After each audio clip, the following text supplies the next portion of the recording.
isang video, no, sa isang video na kung saan ay talagang nakatikim or ipinapatikim po ng taong bayan kung gaano nila kamahal si Pangulong Rodrigo Roa Duterte. So ito po, panoorin natin. Freedom Park sa Davao City dinagsa ng di lamang mga taga-suporta kundi mga nagmamahal kay dating Pangulong Rodrigo Duterte. Ang buong detalye mula kay Jean Domingo. Sa kabila ng distansya na nanatili ang pagmamahal ng sambayan ng Pilipino, kabilang na mga Davaoenyo kay dating Pangulong Rodrigo Duterte. Patunay na dito ang selebrasyon ng kanyang kaarawan na sinalubong ng kanyang mga taga-suporta sa harap ng kanyang tahanan.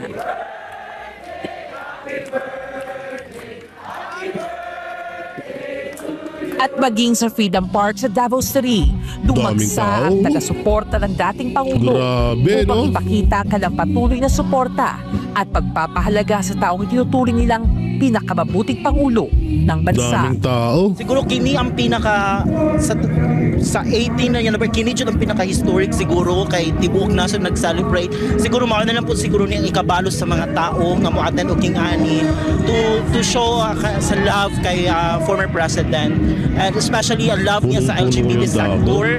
Actually, for me it's not just a celebration. No, this is my attendance here is to show that I have loved the former president, and this is also for me to be thankful for him for what he did to our country. Sana magpakatatag siya at magpakatatag siya. This is just a trial. So, inshallah, he will be fine and he will be back home soon. Sa naturang pagtitipon, makikita mga taga-suporta na may bitbit na tarpaulin, kandila at larawan ng dating Pangulo. Simbolo ng pasasalamat, pagbati at pangungulila. Alam nyo, etong nangyaring to, malaking sampal to kay Marcos Jr. May sa totoo lang, sobrang sakit nito sa pakiramdam. Biruin mo ikaw yung presidente, ikaw yung kinakamuhian ng taong bayan. Lahat ng mga Pilipino galit sa'yo. Samantalang etong naging presidente or tapos na yung kanyang termino, siya yung pinapahalagahan ng buong bansa. Ang sakit nun, di ba? It's so hurt, motherfucker. Joke lang. Hindi, totoo alam nyo, nakakahiya ito. Sa totoo lang. Alam nyo, yan si Marcos, pinipigilan niya lang Kaya nga, kung mapapansin nyo sa mga interview niya, asar na siya Pero alam nyo, etong nangyaring to, hindi lang naman to sa Davao kundi buong Pilipinas. Buong Pilipinas po ito. Biro mo, buong Pilipinas sumusuporta sa dating Pangulo. So sa madaling salita, walang kwenta yung nakaupong Pangulo ngayon. Yun ang totoo Ito, real talk tayo dito. Yun ang totoo. Hindi to gagawin ng mga Pilipino kung walang kwenta si Pangulong Duterte. Ginagawa nila to dahil mahal nila at talagang napakaganda at maituturing na best president ever sa kasaysayan ng Pilipinas, si Pangulong Duterte. Pustahan tayo kahit mamatay si Marcos, walang ganito kadaming makikipagluksa sa kanya. Wag naman sana kahit papano, wag naman sana, hindi natin pinapanalangin. Hindi, nakakahiya talaga to. Na biruin mo, ikaw yung presidente na dapat lahat ng simpatya nasa iyo. Pero wala Hindi, alam nyo, sa totoo lang, bistado na rin naman din kasi. Nung una na yung ginawa nyo kay Tebes, kay Bantag, kay Pastor Apollo Kibuloy, ay yung mga pinagpraktisan ay inyong mga doon nagsimula ang kagaguhan ng administrasyon. So ginawa nila yon. Ngayon, akala nila yung simpatya mapupunta sa kanila. Akala nila magiging goods yun, magiging magandang halimbawa. But may lumalabas. May lumalabas pa palang ganyan sa kahit sa OBS pala may ganun. Akala nila magiging okay yon, akala nila ay magiging ito part ng ano natin to, success sa ginawa natin dito sa Pilipinas. Akala nila ganun. Pero hindi nila alam na mababaliktad lahat yon at kakamuhian sila ng taong bayan. Kahit papano, kahit ako po, ayoko pong maulit at ayoko pong gawin at ayokong mangyari ulit yung nangyari sa kay OJC. Lalong-lalo na kay Pastor. Pero yung pangyayaring yun ang nagmulat sa mata ng taong bayan kung gaano kahayop ang administrasyong Marcos. Totoo yan. Yun ang nagmulat, yun ang nagsimula na para mabisto ang kahayupan ni Marcos Jr. Kaya itong pangyayaring to, malaking sampal sa ito, Marcos. Ikaw ang presidente ng Pilipinas pero lahat ng mga taong to galit sa iyo. Ganon ka at mahal na mahal nila si Pangulong Duterte. Kaya nga ito yung buhay na ebidensya na sinasabihan nyo walang kwenta si Duterte. Walang nagawang maayos si Duterte. Puro pagpatay si Duterte. Walang kwentang presidente si Duterte. Ano tong mga putang ina nyo? Ano to? Ano tong kitang-kita sa screen libu-libong tao ang nagmamahal, milyon-milyong Pilipino ang nagmamahal sa mga Duterte. Kung walang kwenta ang mga Duterte, wala yang sila lahat yan. Tandaan nyo, saksak nyo sa kukotin yung mga hayop kayo. Okay, tuloy natin. High blood ako Ito po yung nakikita nyo sa likod. Ito po ay free water. This is from the OFWs and from our friends all over the Philippines. So, bali po, nag-ano po kami sa kanila ng donations for today. And then, we gathered, we have 10,000 bottles para sa mga Davaoeños Solid DDS na nandito po ngayon to celebrate the birthday of our dear FPRRD. Actually, I do not really go out during celebrations like this, but I don't know, nasa loob kasi ang nasa loob ng galing yung parang I want to show my love for FPRRD. And actually this cause is not just for today. It will stay. The donation of the OFWs and my friends will be until makarating o makabalik si FPRRD dito sa Davao City. Grabe, palakpakan natin. Grabe talaga pagmamahal, palakpakan natin. Siyempre ang ating mga hero abroad, alam nyo talagang nakatikim ng hagupit ng mga OFW itong administrasyon. At nagsagawa sila ng aabutin nata ng 1 month no remittance. Naku po, alam nyo, malaking taxes ang mawawala. Sa bagay, hindi alam nyo ito sa totoo lang wala hong pangamba ang administrasyong Marcos diyan sa remittance niyan. Alam nyo kung bakit? Putang ina, yaman ng mga hype na yan. Dami-dami na nilang nanakaw sa gobyerno natin. Sa BICAM pa lang, sa PhilHealth, GSIS. Diba? GSIS, PhilHealth, Marlica Fund, ano pa ba? Ang dami. Sa flood control. So ngayon, dito, maganda, hindi ko sinasabing pangit yung desisyon ng mga OFW, ng mga hero abroad OFW natin. Maganda rin naman yun. Pero para sa akin, hindi iindahin ng ng administrasyon, alam niyo kung bakit. Mas iindahin ng mga Pilipino dito sa Pilipinas yan. Pero hindi iindahin ng administrasyon. Puta, yayaman na ng mga yan. Bilyon-bilyon na yung nanakaw nila sa BICAM nga lang ito nga, kaya nga nandiyan si Pangulong Duterte sa Netherlands. Yan ay pinakamalaking diversional tactic nila para matakpan nila yung issue sa BICAM. Totoo yan, So, pero kahit papano maganda rin ito na ipinapadama ng mga ating mga mahal na hero abroad ang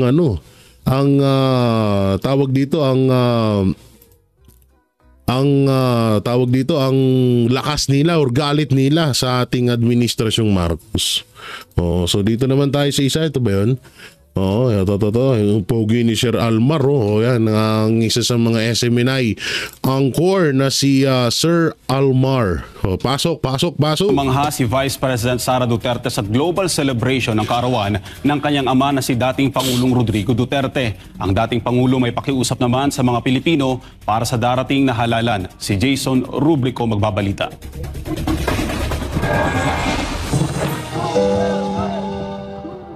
Namangha ang mundo sa makasaysayan selebrasyon ng ika-80 kaarawan ni dating Pangulong Rodrigo Duterte. Napuno ang malansangan, parke, gymnasiums at iba't ibang lugar ng milyong-milyong Pilipino na nakiisa sa global birthday celebration ni Tatay Digong. Si Vice President Sara Duterte nga hindi makapaniwala sa nag-uumapaw na suporta at pagmamahal na tinatanggap ng kanyang ama na si dating Pangulong Duterte. Tsaka biruin mo kauna-unahan mo ito sa kasaysayan ng buong mundo, hindi lang sa Pilipinas, na may ganitong presidente na sobrang minahal ng taong bayan. Sabi niya, sa kauna-unahang pagkakataon ay ngayon lang siya nakakakita ng ganitong klase ng birthday celebration.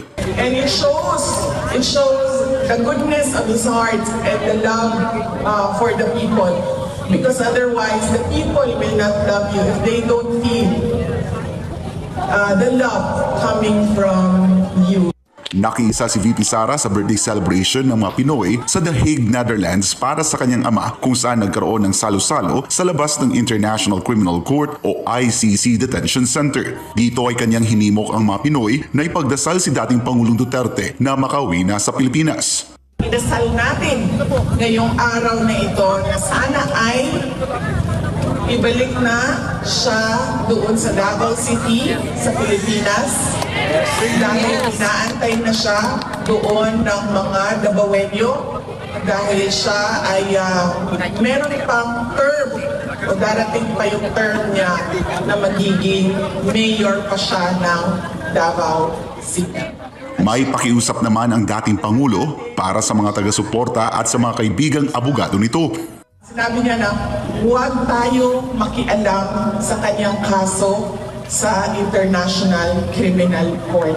Hayaan natin ang kanyang mga abogado at ang korte mismo magdesisyon kung ano ang mangyayari o ano ang susundin kaparte ng proseso ng korte.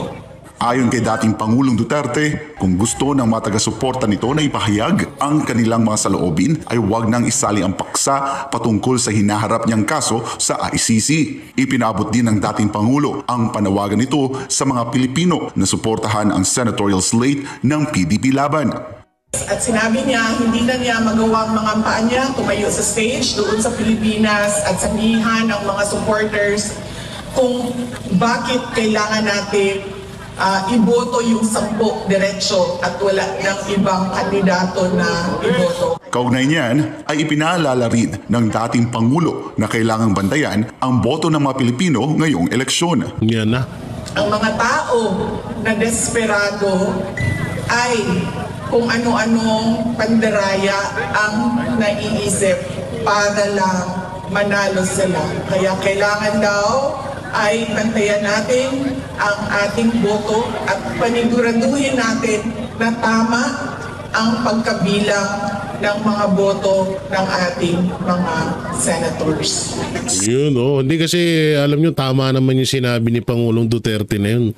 Dahil talaga, di ba, may mga balay-balita na magkakaroon ng pinakamalaking dayaan sa kasaysayan ng Pilipinas na sa darating na eleksyon. May mga, ako po ay nanaginip. Bayan naman. Ako ay nanaginip kamakailan lang na talagang may nadiskubrihan ng mga anti-Duterte na kung paano mandaya sa eleksyon. Kaya nga yung iba, parang confidence na parang dinideklara na nila na panalo na sila. Na kahit nasa hanay sila ni Pangulong Marcos o kahit sila ay mga anti-Duterte, parang naniniwala sila na panalo na kami. Wala na kaming dapat patunayan pa. Kasi may gagawin kaming malaking dayaan. Yan ang ano, ewan ko lang kung alam ng Comelec yan, pero panaginip lang naman yan sa akin. No? So talagang ang kailangan kasi talaga natin dito is maging ano tayo, talagang sobrahan natin. No, talagang kailangan natin yung 32 million na bumoto kay Vice President Sara Duterte, ilagay ho natin yun sa mga tumatakbong senatorial candidate ng yung 10 senatorial candidate ni Pangulong Duterte. Kasi ang machine naman hindi naman kayang-kaya naman yan talunin kung marami talagang boto dun sa isang tao. Pero kung halimbawang dikit ang laban, mahirap po yan. Kaya kailangan talaga is talagang maiboto natin ng lahat. Wala na tayong wala na tayong ipapaliban, wala na tayong wala na tayong lalaktawan sa 10 Duterte or Duterte senatorial candidate ni Pangulong Duterte. Yan lang ang kahilingan ni Mayor Duterte, kaya sana pagbigyan na ho natin mga kababayan. Yan na yung pagkakataon natin para makabawi sa kanya. Sa huli, hinikayat din ni VP Sara ang taong bayan na ipagdasal ang bansa. Magdasal tayo para sa ating bayan. Ang gusto natin ay nakikita natin na paakyat ang ating bayan. Hindi tayo nahuhuli sa ating mga kapitbahay. Gusto natin nakikita na merong oportunidad ang mga tao natin doon. Unang-una, healthcare. Pangalawa, edukasyon. At syempre, pag natapos sila ng aral, pwede silang magtrabaho doon. Nanawagan si VP Sara sa mga Pilipino na maging mas mahigpit at masigasig sa kanilang mga pangarap para sa bayan. Kasabay ng kanyang paalala na ang pag-unlad ng bansa ay nakasalalay sa sama-samang pagkilos ng mamamayan. Binigyang din niya ang pangarap ng Pilipinas na maging pinakamahusay sa anumang larangan, hindi lamang basta pumapangalawa o nasa likuran ng iba. Para sa Diyos at sa Pilipinas kung alam nyo kasi talagang tayo, iwan na talaga tayo. Kung sino man yung nakapanood dyan ng video ko na nandoon ng Banateros Brothers sa Hong Kong, kasabay ho namin doon na pumunta si Pangulong Duterte. May kita nyo doon sa video ko na talagang wala na ho tayo ni traffic pa nga lang sa traffic lang wala na tayo. Sa daloy lang ng trapiko, sa daloy ng mga sasakyan sa ibang bansa, wala na ho tayo. Sa ganda ng mga kalsada, napaka smooth ng mga kalsada doon, wala na ho tayo. Yung squatter area doon, nasa loob ng building. Yung mga residente doon na tinatawag, kung tawagin dito sa atin, na squatter area, naka-building. Naka-aircon. Pero tayo dito, nga. Kaya totoo yung sinabi ni Vice President Sara Duterte, panalangin natin na sana huwag pababa, kundi pataas ang ating bayan. Samantalang syempre bago tayo dito muna tayo sa isang video ito. Alam nyo, talagang isa din talaga dapat sa maano natin tong kay Pastor, dahil ito yung isa sa unang-una at pinakamalapit na kaibigan ni Pangulong Duterte. So pakinggan natin. Pinaabot ni Pastor Apollo C. Quiboloy ang kanyang taus-pusong pagbati sa kanyang matalik na kaibigan, ang dating Pangulong Rodrigo Roa Duterte, na nagdiriwang ng kanyang ika-80 kaarawan. Sa kabila ng kasalukuyang sitwasyon ng dating Pangulo sa Netherlands, nananatili ang kanyang diwa ng paglilingkod at pagmamahal sa bayan. Narito ang balita ni MJ Mondehar. Happy birthday, Mayor! Isang espesyal na pagbati ang pinapaabot ni Pastor Apollo C. Quiboloy para sa kanyang matalik na kaibigan, ang dating Pangulong Rodrigo Roa Duterte, na nagdiriwang ng kanyang ika-80 taong kaarawan. Sa kanyang recorded message, ipinahayag ni Pastor Quiboloy ang kanyang taus-pusong pagbati at matinding simpatya sa dating Pangulo, lalo na sa hindi inaasahang pangyayari na pareho silang nasa isang pagsubok sa kasalukuyan. Binalikan ni Pastor Quiboloy ang kanilang masasayang alaala tuwing kaarawan ni dating Pangulong Duterte, kung saan sila ay nagsasama-sama sa Davao, nagkukwentuhan at nagbabahagi ng kanilang paboritong pagkain. Dagdag pa niya, anuman ang kasalukuyang sitwasyon, ang lahat ay may takdang panahon At sa kabila ng lahat ng hamon, patuloy siya nagpapasalamat sa Diyos sa buhay na ibinigay sa kanila sa panahong ito. Maraming salamat sa iyong pagiging tunay na kaibigan, Mayor. Maraming salamat sa iyong pagtanggap sa akin bilang spiritual advisor sa matagal na panahon. Ang estilo ng iyong pamumuno, hindi man nagustuhan o sinangayunan ng iba, ay naghatid ng kapayapaan, kaayusan at kasaganaan sa bawat Pilipino sa loob ng 6 na taon. Ipinaalala rin ni Pastor Kibuloy ang mga pangunahing nagawa ng dating Pangulo tulad ng Golden Age of Infrastructure sa ilalim ng Build program, ang pagpapataas ng sahod ng mga kawani ng gobyerno at ang matapang na laban kontra iligal na droga at terorismo. Binigyang diin niya ang hindi matatawarang dedikasyon ni Pangulong Duterte sa paglaban sa korupsyon at sa mga oligarko, pati na rin ang kanyang pagsusumikap na maibalik ang dangal at pagpapahalaga ng mga Pilipino sa kanilang sarili bilang isang malayang bansa. Kaya ikaw ay isang buhay na bayani para sa akin o living hero at mahal ka ng bawat Pilipino, Mayor. Hindi na maiaalis sa puso at isipan ng bawat Pilipino ang iyong tapang at malasakit. Ikaw ang tatay digong na minamahal ng lahat. Ayon pa sa butihing pastor, magkaiba man ang kanilang larangan, iisa lang ang kanilang misyon para sa bayan. At kung ganito man ang naging kahinatnan natin dahil sa ating mga prinsipyo, isang malaking karangalan ito para sa ating bayan. Sa pagtatapos ng kanyang mensahe, nagpaabot si Pastor Apollo ng panalangin para sa kalusugan, kaligtasan at pagpapala para kay dating Pangulong Duterte at sa kanyang buong pamilya.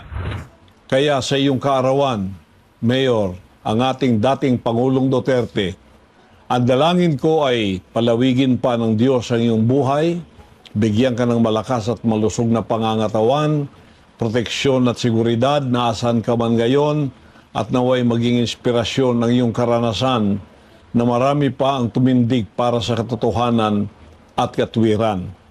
Pinasalamatan natin dahil sa ating mga kalusugan, kaligtasan at pagpapala para kay dating iyong buhay. Alam nyo sobra akong nangilabot doon sa sinabi ni Pastor. Sobra akong nangilabot doon na kung ganito man ang kanilang kagustuhan, kung ganito man ang tadhana dahil tayo ay tumayo sa ating prinsipyo, pinanindigan natin yung prinsipyo natin kaya tayo nakakulong ngayon. Grabe yun ha.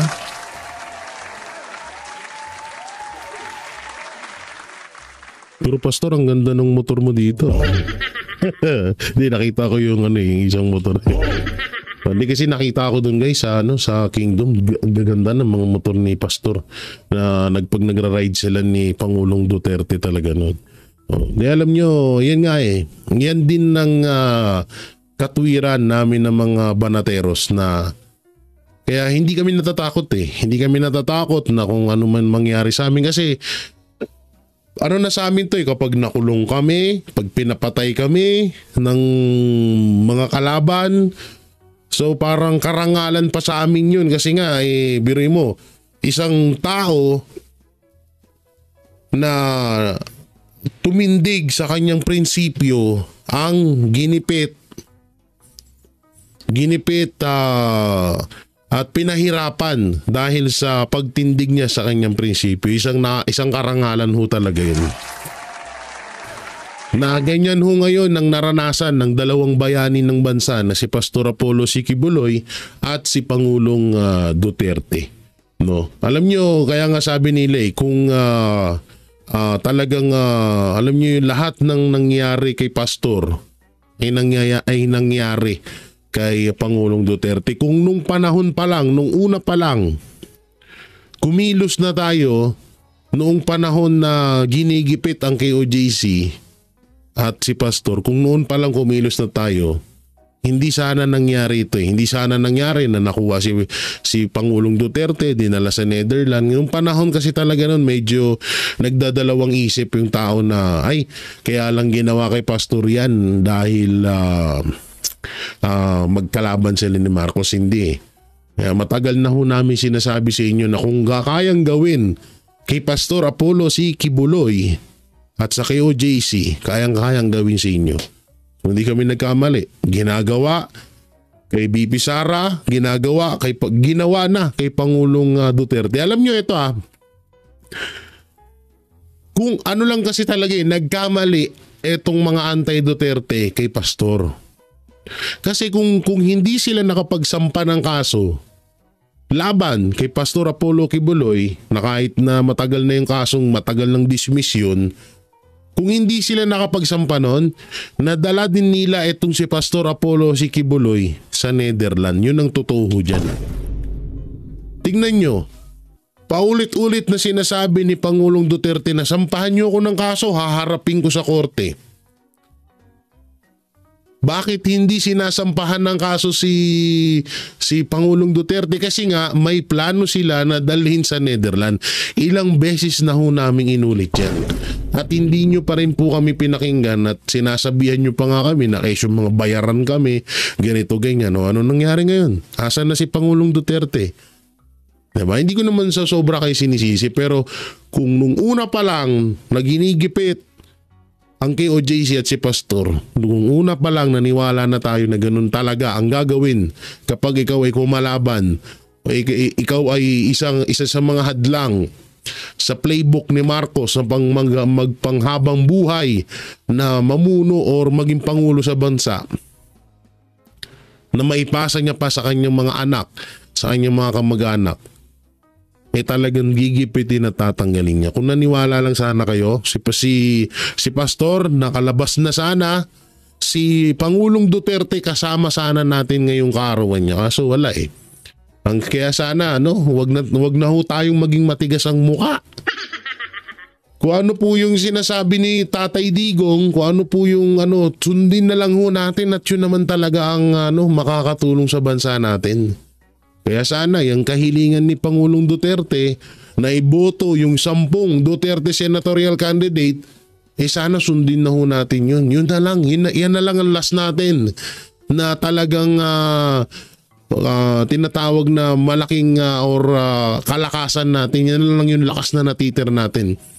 Pag yan hindi naipasok, pag hindi natin naipanalo ang 10 Duterte, wala na. Tapos na ho laban. Pasensya na ho, pero yun po ang totoo. Pag hindi naipasok yan, yung 10 Duterte senatorial candidate, si Vice President Sara Duterte may impeach at magpapanghabang buhay na manunungkulan ng mga Marcos dito sa Pilipinas. So kayo na bahala. Kung hindi pa rin kayo makinig, hindi pa rin kayo maniwala, nasa sa inyo yan. So yun, eto naman, dito na tayo sa sinasabi ko na katibayan ng mga Duterte o isa sa mga alas ng mga Duterte. Eto po, panoorin ho natin. Higit 2 dekadang nagtrabaho bilang kusinero sa Middle East si Roderick Aguinaldo, pero nasangkot siya sa pagpatay sa isang Pakistani sa Bahrain. May 2017 nang hatulan ng korte si Roderick ng kamatayan. 1 taon mula nang unang sumulat si Pangulong Duterte kay King Hamad bin Isa Al Khalifa ng Bahrain, ibinaba sa life imprisonment ang naunang hatol na bitay kay Roderick. Muling sinulatan ng Pangulo ang hari ng Bahrain para naman sa panibagong hiling na pardon para kay Roderick. Wala pang 1 taon mula nang maibaba sa life imprisonment ang hatol na bitay, nakalaya si Roderick Aguinaldo matapos na mabigyan ng royal pardon ng hari ng Bahrain. Agad na ipinaabot ng Pangulo ang pasasalamat sa hari ng Bahrain sa pagpardon kay Aguinaldo kasama ng 15 pang OFWs. Alam nyo hari ng Bahrain yun. Matindi ho ang batas sa Bahrain. Talagang buhay mo ang kapalit.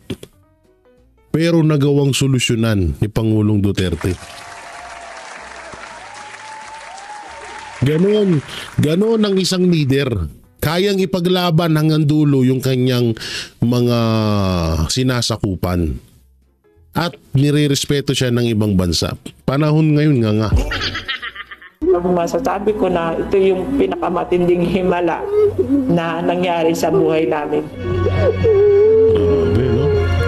Ibinunyag naman ni Pangulong Duterte kung paano nailigtas sa parusang bitay ang Pinay overseas worker na si Jennifer Dalquez sa UAE. Ayon sa Pangulo, tinakot niya ang mga opisyal ng UAE na ipatitigil ang employment doon oras na bitayin ang ating kababayan. What I'm trying to say is, kung hindi ka walang mangyari talaga sa bayan na ito. Totoo lang. If you cannot save, you better behave. Ganito ang luha ng hustisya, ng kalayaan, at ang muling makapiling ni Jennifer Dalquez ang kanyang pamilya. Sa Twitter post ng Administrator ng Overseas Workers Welfare Administration na si Hans Leo Kakdak, ang pagkikita ni na Pangulong Rodrigo Duterte at Jennifer Dalquez sa Malacanang kahapon. Niyakap ni Dalquez ang punong ehekutibo. Batay sa tweet ni Kakdak, tearful at joyous ang pagkikita ng dalawa. Si Dalquez ang OFW na hinatulan ng death penalty ng United Arab Emirates sa kasong pagpatay sa kanyang amo. Sinaksak umano ni Dalquez ang kanyang amo matapos siyang pagtangkaang gahasain. Ayon kay Pangulong Duterte, nagbanta siya sa UAE hinggil sa kaso ni Dalquez. Sabi ko kasi, sabi ko, tayo ninyo yan. Sabihin ko sa inyo. Nagpis ang magkakapatid na Dimapil. Kaya grabe ka mahal ng OFW si Pangulong Duterte, no? Nang makumpirmang kapatid pala nila si Joanna Daniela Dimapiles ang natagpuan sa loob ng freezer sa Kuwait. What are you doing to my countrymen?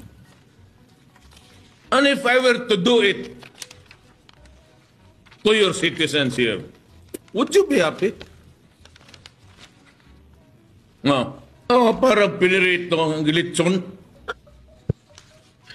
Grabe, alam nyo, yun yung isa sa pinakagumimbal din sa Pilipinas, yung kababayan natin na 1 taon na palang patay na nilagay sa freezer. Is there something wrong with your culture? Is there something wrong with the values? Potang inapinansya yung katawan. Kawawa naman. There will be no more recruitment for especially domestic helpers. Wala na. Pinamamadali ni Pangulong Duterte ang repatriation o pagpapauwi sa mga kababayan natin na gustong umuwi sa bansa. Hinatulan ng bitay ang mag-asawang pumatay sa OFW na si Joanna Demafelis. Yan pa, ito pa yung pinakamalupit dyan. Yung mga tiga-ibang bansa ang nababaliktad nung panahon ni Pangulong Duterte. Talagang hindi niya hinahayaan na mapahamak yung mga kababayan natin OFW. Tignan nyo dito sa parting to, yung mag-asawa pa yung nahatulan ng bitay. Tutuloy natin. Sa kabila nito, hindi pa rin daw aalisin ng Pilipinas ang ipinatupad na OFW deployment ban sa Kuwait. Umaaksyon si Bin Santos. Nabawasan daw kahit paano ang bigat na nararamdaman ng mga kaanak ni Joanna Demafelis, ang OFW na pinatay at itinago ng kanyang mga amo sa freezer sa Kuwait. Bitay kasi ang naging hatol ng korte sa Kuwait sa mag-asawang sospek na sina Nader Esam Asaf at Mona Hasun. Sinalubong ni Pangulong Duterte ang mahigit 100 OFW na umuwi sa bansa mula Kuwait sa Naiya kagabi. Sila ang nag-apply ng amnesty kasunod ng anunsyong total deployment ban sa nasabing bansa. Hindi ko nagustuhan at saka hindi ko na masikmura. Sabi ko, pauwin mo lahat. Walang pera, mag-knockout ng aeroplano kung sino dyan, basta pauwin mo lahat. I'd like to say that again, welcome. I love you as a Filipino. Mahal ko kayo. Hindi po ako papayag na samantalayin kayo. Kinumpirma ng Department of Foreign... ito naman. Ito yung Pangulo nyo ngayon. Pakinggan ng maigi. Saksak sa inyong kukuti. Pakinggan. Affairs na binitay noong October 5 ang isang Pilipino sa Saudi Arabia dahil sa pagpatay sa isang Saudi national. Ayon kay Romel Romato, Charge d'Affaires Philippine Embassy sa Riyadh, isinagawa ang pagbitay ng walang abiso sa pamilya nito o sa embahada alinsunod sa lokal na batas. Naharap ang Pilipino sa parusang kisas o retribution kaugnay ng alitan sa pera. We tried everything, and for many years, and the Saudi government really tried to look and to be sure that the judgment of hanging was actually deserved. Deserved daw. Putangin na mo. Noong panahon ni PRRD, biglang napasulpot si Kevin Hart. Deserve ng Pilipino, ng kababayan natin yung nangyari sa kanya doon. baka kaya niya pinatay yun dahil baka pinagtatangkaan din siya. Yan, ito yung tunay na ebidensya na talagang walang pakialam ang administrasyong Marcos sa mga Pilipino. Yan, ang liwanag Ang liwanag na sinabi. Pamilya nito o sa embahada, alinsunod sa lokal na batas. Naharap ang Pilipino sa parusang kisas o retribution kaugnay ng alitan sa pera. Hindi mo, alitan lang pala to sa pera. We tried everything and for many years. And the Saudi government really tried to look and to be sure that the judgment of hanging was actually deserved.